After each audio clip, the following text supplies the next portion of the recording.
Thanks for having me, Cozy and Charlie, and the whole Blockstars team. Really excited to be here again. So the super quick background on me is my name is Alex. You might know me on Twitter as Alex is Building.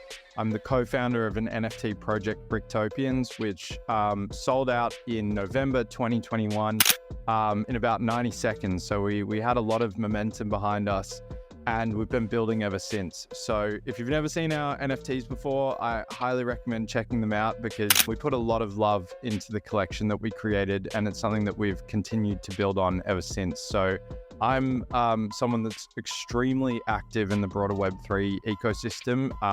It's just something that happens when you launch an NFT project and you want to continue to grow it.